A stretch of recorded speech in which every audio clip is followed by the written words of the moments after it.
नमस्कार, अपना हिमाचल देख रहे हैं आप। आपके साथ मैं हूं खुशबू पांडे। अपना हिमाचल में तमाम खबरों की बात होगी, लेकिन इससे पहले कि आपको एक बड़ी जानकारी दे दें, नादौन से ये बड़ी जानकारी आ रही है। नादौन दौरे पर है मुख्यमंत्री सुखविंदर सिंह सुक्खू। करोड़ों रुपए की पेयजल योजनाओं का शिलान्यास किया है। 24 घंटे पेयजल आपूर्ति की यहां पर सौगात दी गई है मुख्यमंत्री की ओर से। तो आपको बता दें कि 44 करोड़ की पेयजल आपूर्ति स्कीम लोगों को सातों दिन 24 घंटे मिलेगा। पानी नादौन के लोगों को जल्द मिलेगा। ये बड़ी और अहम जानकारी से आपको अपडेट करवा रहे हैं। हमीरपुर के 2 दिवसीय दौरे पर है मुख्यमंत्री सुखविंदर सिंह सुक्खू और यहां पर कई बड़ी परियोजनाओं का यहां पर उन्होंने सौगात दिया है। इसी कड़ी में आपको बता दें कि पेयजल योजनाओं का भी उन्होंने सौगात दिया है।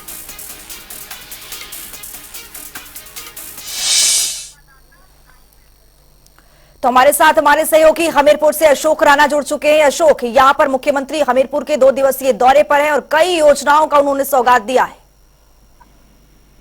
बिल्कुल खुशबू, मुख्यमंत्री का जो आज दूसरा दिन है, नादौन विधानसभा क्षेत्र के दौरे पर है मुख्यमंत्री। इस दौरान आज उन्होंने जो है करीब 44 करोड़ रुपए की जो एक पेयजल योजना है, जिसमें जो है नादौन शहर को जो है 24 घंटे और 7 दिन जो है पानी उपलब्ध रहेगा, उसका शिलान्यास किया है। और उसके बाद जो है मुख्यमंत्री जो है एक नादौन में जो है इस पर्यटन विभाग का एक बहुत बड़ा होटल जो बनने जा रहा है, उसका भी शिलान्यास करेंगे। थोड़ी देर में मुख्यमंत्री वहां पहुंचे हैं और इसके साथ जो है लोगों की जन समस्या भी जो है मुख्यमंत्री द्वारा सुनी गई है। जी खुशबू। अशोक राणा, मुख्यमंत्री के इस पहल से उम्मीद है कि ग्रामवासी इस सहयोग से खुशहाल होंगे, लेकिन आप इसको किस तरह से देख रहे हैं, क्योंकि 2024 का जो लोकसभा चुनाव है वो बहुत करीब है। बिल्कुल खुशबू, कहीं न कहीं 2024 के चुनाव को लेकर जो है इस तरह का जो काम जो है प्रदेश सरकार द्वारा किया जा रहा है कि आने वाले समय में कि कांग्रेस पार्टी को इसका लाभ मिल सके, जिसके चलते जो है नादौन शहर की अगर बात की जाए तो यहाँ पे पहले पानी की किल्लत होती थी लोगों को, लेकिन अब मुख्यमंत्री ने ठाकुर सुखविंदर सिंह सुक्खू द्वारा जो है आज इस जो पेयजल योजना है इसका शिलान्यास किया है। तो आने वाले समय में इन लोगों को जो है 24 घंटे और 7 दिन पानी की जो है सुविधा मिलेगी। तो कहीं ना कहीं जो है आगामी लोकसभा चुनावों का भी आने वाले लोकसभा चुनाव जो है इस पर असर पड़ेगा इस बात का। जी अशोक, पेयजल योजनाओं के अलावा मुख्यमंत्री ने और क्या किन किन चीजों की यहाँ पर सौगात दी है? तो बता दें कि यहाँ आईपीएच विभाग का ही एक 3 स्टार जो होटल होता है उसी तरह का जो है यहाँ पे जो है एक रेस्ट हाउस जो है बनाया जाएगा, जिसकी जो है रूपरेखा जो है आईपीएच विभाग ने पूरी तैयार कर ली है और उसका जो है थोड़ी देर में जो है मुख्यमंत्री जो है उसका भी शिलान्यास करेंगे। आपको बता दें कि पर्यटन विभाग का भी जो है यहाँ जो है 5 मंजिल का जो है होटल बनाया जा रहा है कि यहाँ पे जो है नादौन को जो है पर्यटन के दृष्टि से विकसित किया जा सके। इसके लिए जो है आज मुख्यमंत्री इन योजनाओं का जो है शिलान्यास कर रहे हैं। जी खुशबू। बहुत शुक्रिया अशोक, तमाम जानकारी साझा करने के लिए। तो हमीरपुर के 2 दिवसीय दौरे पर हैं मुख्यमंत्री सुखविंदर सिंह सुक्खू। पेयजल योजनाओं समेत कई योजनाओं को यहाँ पर विकास कार्यों की यहाँ पर उन्होंने सौगात दी है। नादौन के दौरे पर 44 करोड़ की पेयजल आपूर्ति स्कीम का भी यहाँ पर उन्होंने शिलान्यास किया है।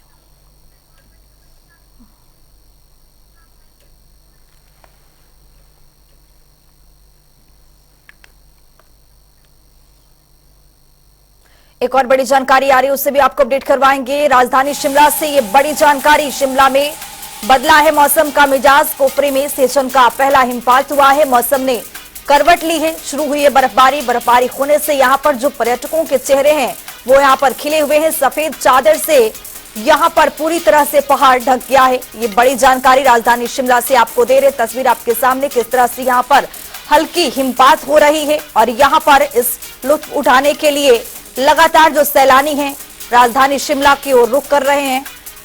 तो मौसम ने एक बार फिर से यहां पर करवट ली है। बर्फबारी शुरू हो गई है राजधानी शिमला में। तस्वीर आपके सामने।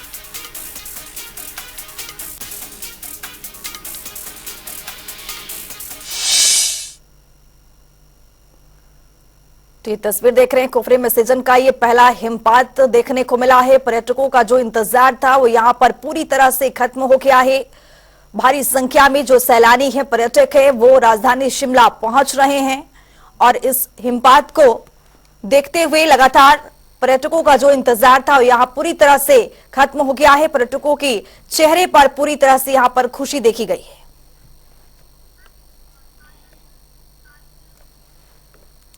तो हमारे साथ हमारे ब्यूरो चीफ शिमला से विकास शर्मा जुड़ चुके हैं। विकास, पर्यटकों की खुशी का कोई ठिकाना नहीं है क्योंकि यहाँ पर जो कुफरी में है हल्की हिमपात देखी गई है।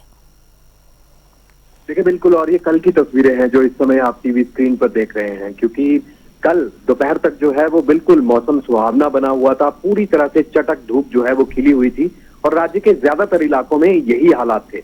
लेकिन जो निचले इलाके थे, जो मैदानी इलाके थे, वहां पर लगातार जो धुंध है, जो कोहरे का कहर है, वो देखने के लिए मिल रहा था। विजिबिलिटी के ऊपर जो है वो असर देखने के लिए मिल रहा था। लेकिन अगर पहाड़ों की बात करें, अगर ऊंचाई वाले इलाकों की बात करें, मध्यवर्ती इलाकों की बात करें, तो हल्का हिमपात जरूर कल देखने के लिए मिला था, जिससे न सिर्फ जो पर्यटक हैं, क्योंकि पर्यटन सीजन जो है वो इस बार बिल्कुल ये कहा जा सकता है कि ना के बराबर देखने के लिए मिला। यानी इतना पर्यटन जो है वो जो हर साल आया करता था, उतना पर्यटन इस बार यहाँ पर नहीं आया। तो मायूसी जरूर न सिर्फ पर्यटकों में देखी गई, बल्कि पर्यटन व्यवसाय से जुड़े जो लोग थे उनके चेहरों पर भी देखी गई थी। लेकिन ये जो ताजा हिमपात हुआ है, इससे कहीं ना कहीं चेहरे खिल उठे हैं। तस्वीरें जो है वो आप देख सकते हैं किस तरह से जैसे ही बर्फ के फाहे गिरने शुरू हुए, वैसे ही पर्यटक जो है वो उछलते कूदते और मस्ती करते नजर आए और खुशी का ठिकाना जो है वो उनका नहीं था। तो इसी तरह की तस्वीरें जो है वो लगभग सभी जगहों से ऐसी सामने आ रही है जहां जहां हिमपात, हल्का हिमपात जो है वो हुआ है। 15 से 20 मिनट तक पिछले कल जो है इस तरह का जो बर्फबारी है वहां पर कुफरी और आसपास के इलाकों में, जो ऊंचाई वाले इलाके हैं, वहां पर देखने के लिए मिली। और इसका असर जो है वो देखिए, क्योंकि बागवानी एक बहुत बड़ा सेक्टर है और अगर कहें तो दूसरे नंबर पर अर्थव्यवस्था है जो कि बागवानी के ऊपर टिकी हुई है, यानी सेब के ऊपर टिकी हुई है। तो सेब बागवान जो है वो बेहद खुश नजर आ रहे हैं। हालांकि देरी से बर्फबारी इस बार हुई है और अभी तक ना बर्फबारी होने के कारण जो सेब की फसल है उसके ऊपर असर जो है वो इसका देखा जा सकता है। नहीं, उसको नुकसान की आशंका जो है वो यहाँ पर जताई जा रही थी। लेकिन एक बार फिर यहाँ पर जिस तरह से हल्का हिमपात हुआ है, कहीं ना कहीं जो चिलिंग आवर्स की बात की जाती है, जो कि सेब के पौधे के लिए बेहद जरूरी होता है, वो चिलिंग आवर्स जो है वो पूरे हो सकते हैं। और क्योंकि मौसम विभाग पहले ही कह चुका है कि आने वाले दिनों में अब कोई ऐसी जो पश्चिमी विक्षोभ है हिमाचल प्रदेश में सक्रिय नहीं होगा, जिसका जो असर है वो यही रहेगा कि अब ना के बराबर बारिश या बर्फबारी जो है वो पूरा जनवरी के महीने में होने वाली है। मौसम विभाग ये भी पहले साफ कर चुका है कि अपना 20 साल का रिकॉर्ड जो है वो अब तक सूखे ने हिमाचल प्रदेश में तोड़ दिया है। लिहाजा लोगों के लिए बड़ी राहत है, पर्यटन कारोबार के लिए बड़ी राहत है और ये मुमकिन है कि आने वाले दिनों में पर्यटन हिमाचल प्रदेश में बढ़ेगा और आर्थिकी भी हिमाचल प्रदेश की मजबूत होने के आसार नजर आते हैं। बहुत शुक्रिया विकास, तमाम जानकारी साझा करने के लिए। तो पर्यटकों की खुशी का कोई ठिकाना नहीं है। आपको बता दें कि कुफरी में जिस तरह से हिमपात देखा जा रहा है, लगातार यहाँ पर बस से 15 से 20 मिनट तक बर्फबारी हुई है। कुफरी में सीजन का ये पहला हिमपात और यहाँ पर जो पर्यटकों का चेहरा है वो पूरी तरह से खिल गया है। यहाँ पर मस्ती करते हुए नजर पर्यटक आ रहे हैं।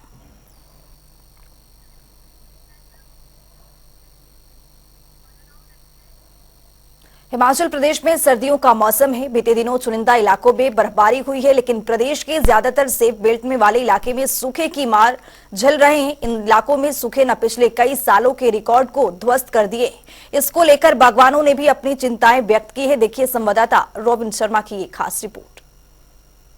हिमाचल प्रदेश पहाड़ों का प्रदेश, हिमाचल प्रदेश देवी देवताओं का प्रदेश, हिमाचल प्रदेश खूबसूरत नजारों का प्रदेश। लेकिन हिमाचल की पहचान जो है वो इससे कहीं अलग है। इससे अलग बागवानी के क्षेत्र में, बागवानी की बात करें तो पूरे हिमाचल में 83% जो फल उत्पादन है उसमें 83 कुछ फीसदी का हिस्सा जो है सेब बागवानी का है। लेकिन बदलते मौसम का जो असर है वो बागवानी पर भी देखने को मिल रहा है। एक बार आप मेरे पीछे की तस्वीरें देखिए। ये हम बगीचे से आपको ये तस्वीरें दिखा रहे हैं। खासतौर पर ये शिमला जिला के जुब्बल इलाके के बटाड़ गांव से हम आपको तस्वीरें दिखा रहे हैं, जहां पर इस वक्त आपको जो पेड़ है ये ठूंठ नजर आएंगे। लेकिन ये वो मौका है जब ज्यादातर जो काम है, ज्यादातर जब आने वाली जो फसल की तैयारी है वो इसी काल में होती है। और खास तौर पर जितना भी आने वाले दिनों में प्रोडक्शन होगा उसका जो निर्धारण है वो आजकल का मौसम तय करता है। और यहाँ पर खास तौर पर जिस तरह का असर जो है, जिस तरह का मौसम, क्योंकि बीते कई वर्षों का जो रिकॉर्ड है वो ध्वस्त हुआ है, सूखा इस बार लंबा चला, लेकिन इसका असर बागवानी पर किस तरह से देखने को मिल रहा है, इसके लिए बात करने के लिए हमारे साथ यहाँ कुछ बागवान भी मौजूद है। सबसे पहले हम मोहित जी के आपके पास आएंगे। एचडीपी पे भी आप काम कर रहे हैं और प्राकृतिक जो पारंपरिक तरह से जो बागवानी होती है उस पर भी काम कर रहे हैं।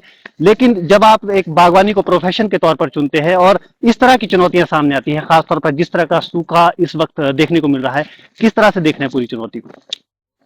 जी रॉबिन जी, जो ये साल है और जो पिछला साल भी हम बागवानों के लिए जो रहा वो काफ़ी ज़्यादा क्रूशियल रहा, क्योंकि हमारी लास्ट ईयर की जो प्रोडक्शन थी वो भी कहीं न कहीं जो ये ग्लोबल वार्मिंग जो कि एक ग्लोबली एक मुद्दा है, बट एक हमारे जो यहाँ के हम अगर पहाड़ी क्षेत्रों की बात करें तो यहाँ पे हमारे कुछ जो वातावरण है वो हमारी अपनी खुद की गलतियों की वजह से भी हम उसको क्या बोलते हैं उसके साथ खिलवाड़ कर रहे हैं। तो हमारा एक कितने महीने बाद हमारा जो पौधा है वो सैप छोड़ना स्टार्ट कर देगा, उस टाइम पे मॉइस्चर की सख्त ज्यादा जरूरत हमारी सॉइल को रहेगी। बट जैसा आप देख रहे हो इतना सूखा हो चुका है कि आप बिल्कुल देख रहे हो कि इसकी डीप रूटेड तक भी हमारे पास मॉइस्चर है नहीं। हम कल भी अपने जो हमारे रोडू में एक ऑर्चर्ड है वहां पे हमारे मीटर्स एस्टेब्लिश्ड है, उसमें हम देख रहे थे कि वहां पे जो डीप रूट जोन है वहां तक भी मॉइस्चर अभी नहीं रह चुका है। तो इस साल का सबसे बड़ी चिंता ये है कि हम प्लांट्स जो हमने नए प्लांट्स लगाने हैं उसको हम ऐसे ड्रॉट में कैसे लगाएं।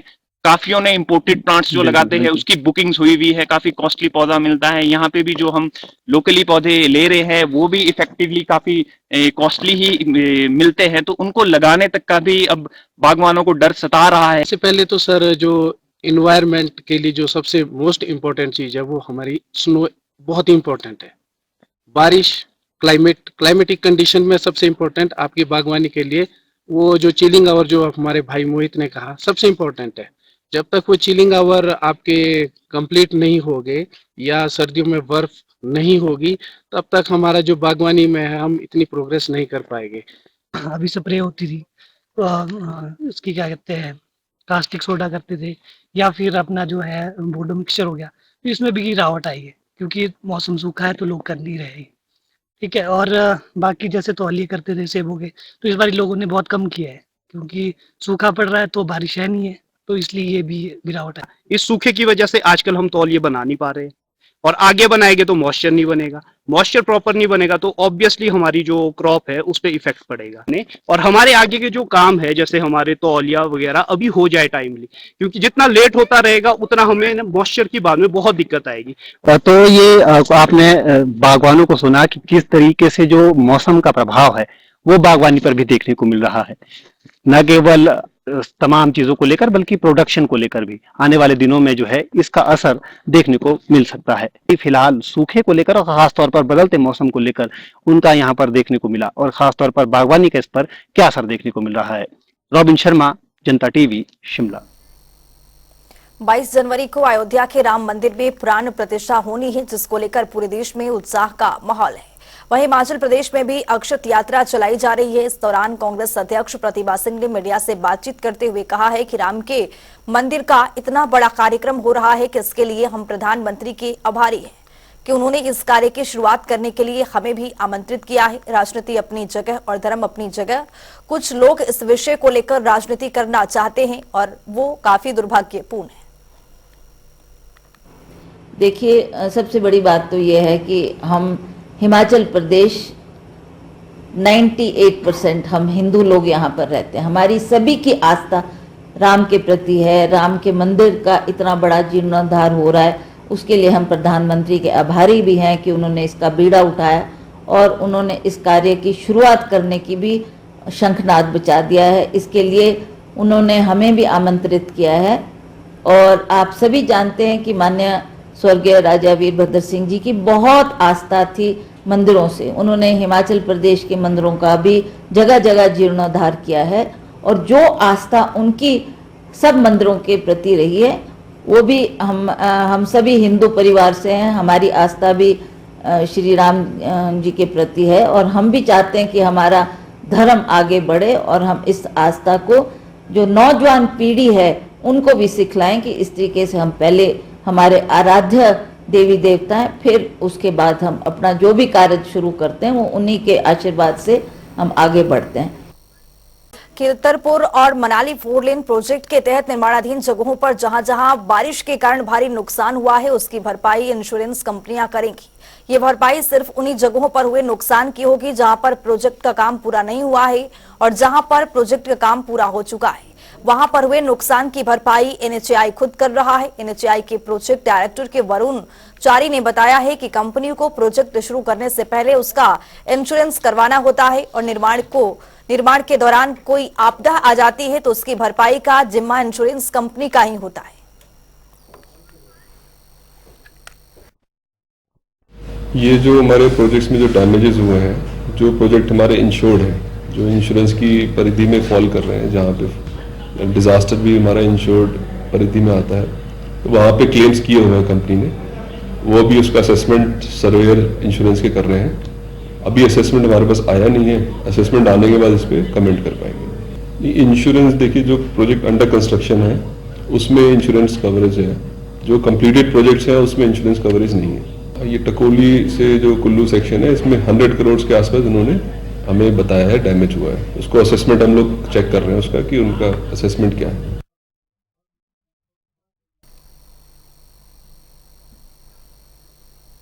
विधानसभा अध्यक्ष कुलदीप सिंह पटानिया की अध्यक्षता में विद्यालय समेत का वार्षिक पारितोषिक वितरण समारोह का आयोजन धूमधाम से किया गया।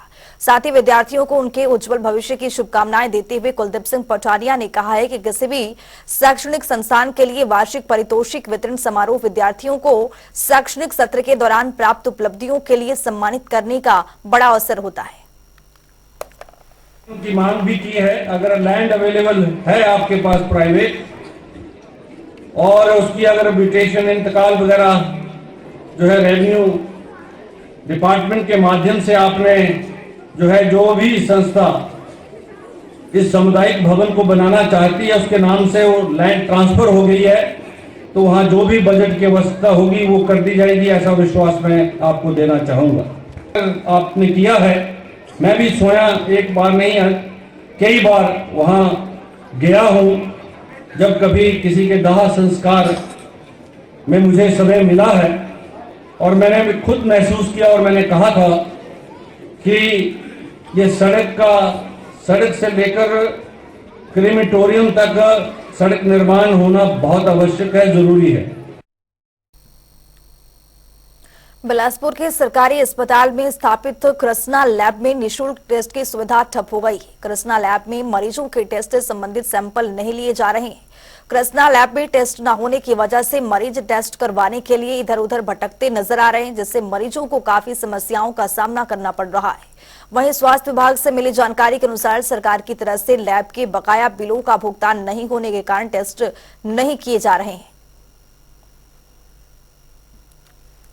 मेरे को इसमें प्रॉब्लम हो रही है, टांग में सर एक्सरे लिखा हुआ है डॉक्टर साहब ने, इधर बोलते हैं एक्सरे है नहीं, एक्सरे खराब है, तब ऊपर जा रहा हूँ कहीं प्राइवेट में देख रहा हूँ सर। मेरा बीपी मैंने चेक कराया था तो वो लो 100 था और हाई 170 था, तो डॉक्टर ने रिपोर्ट की तो डॉक्टर ने कहा कि आप टेस्ट कराओ, तो उन्होंने सिर्फ एक टेस्ट लिया। उन्होंने बोला हमारी स्टैकी जली हुई है, तो मैंने कहा कि अगर कोई सीरियस केस है, तो उन्होंने बोला जी केस चाहे सीरियस हो कुछ भी हो, फिर मैंने कहा कि हम 1100 नंबर पे कंप्लेंट करेंगे, तो उन्होंने कहा जी आप जहाँ मर्जी करो।